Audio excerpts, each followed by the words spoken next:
I submit to you that the complaint is the most important document in litigation. Why? Because if it is dismissed, the case doesn't go any further. And that's why defendants are quick to file a motion to dismiss. And there are many dynamics of the complaint that can hinder the progress of the lawsuit. And I'm going to talk about some of those things in this video. I've selected 5 questions that have been asked that I'm going to discuss in this video. So let's get started. First question is defendant's motion to dismiss an answer to plaintiff's complaint? No.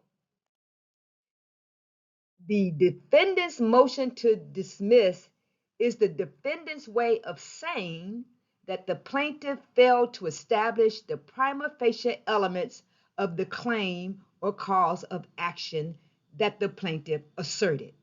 And also, the defendant is saying that the plaintiff is not entitled to the relief he or she asked for in their complaint. Please, pro se plaintiff, don't panic. If you have to step away from the defendant's motion, do that. But come back, read it, dissect it, and then I want you to do this. Review your facts carefully and ensure that they establish the elements of the claim or cause of action that you asserted. And assuming you have the facts to establish the claim or cause of action that you asserted, make the argument in your response to the defendant's motion. Show the court where the facts can be found in the complaint. Because remember, you're not trying to prove anything here, just state the facts. Also, consider asking the court for a stay. And what are we talking about here? A stay on discovery means the court temporarily halts the process of gathering evidence in a case. A stay on proceedings means the court pauses the entire legal process, including discovery, until a specific issue is resolved. And why is this important? Because each case is put on a litigation track, and the parties, absent an extension by the court, do not want their time to run out while the court is addressing the plaintiff's or the party's motion to stay. Make it clear to the court whether you're asking for a stay on discovery or stay on proceedings. When amending a complaint, do you file the whole document?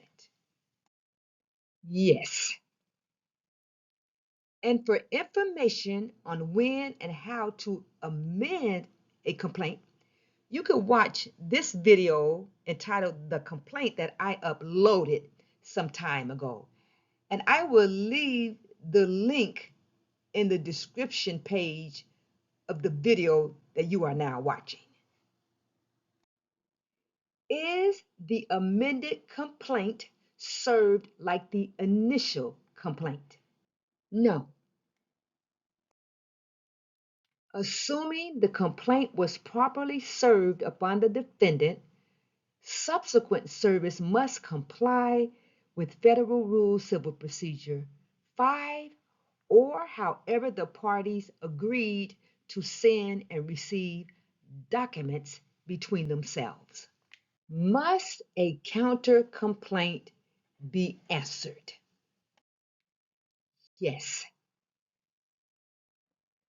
When a defendant answers the plaintiff's complaint, he or she can return their answer with a counter complaint. I want to show you what this looks like. Watch this. So this is a shell. This is an example of the defendant's answer to the plaintiff's complaint coupled with his or her counterclaim against the plaintiff. So we see here the answer. Defendant admits, denies, has insufficient information or knowledge to admit or deny paragraph 1 of plaintiff's complaint. This is the defendant answering, remember, to and however many allegations the plaintiff has, the defendant is going to list them and answer each of them. So defendant's answer continues with part 2, their defenses. And the defendant is going to list its defenses. For reference, see Rule 12 of the Federal Rules of Civil Procedure. Right? Does that remind you of anything?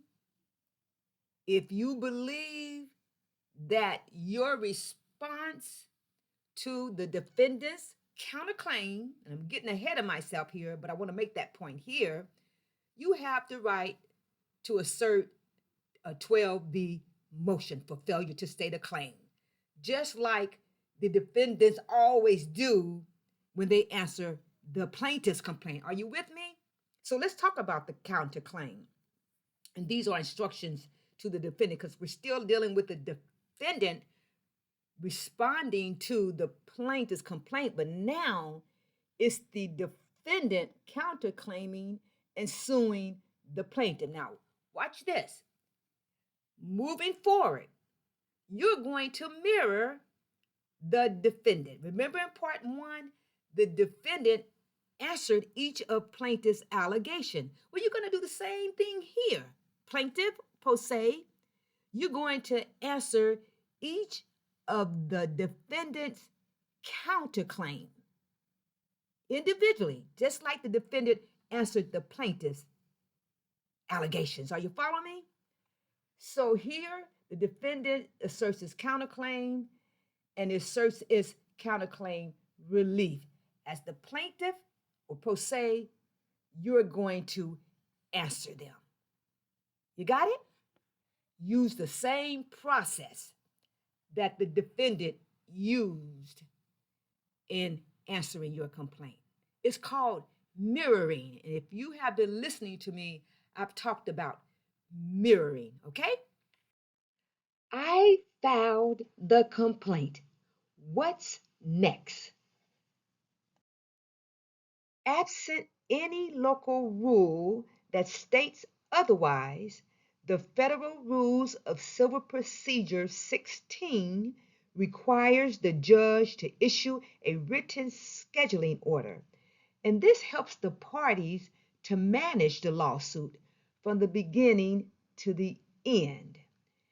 And I uploaded a video here, and I will leave the link in the description page of this video. I trust this has been helpful to you.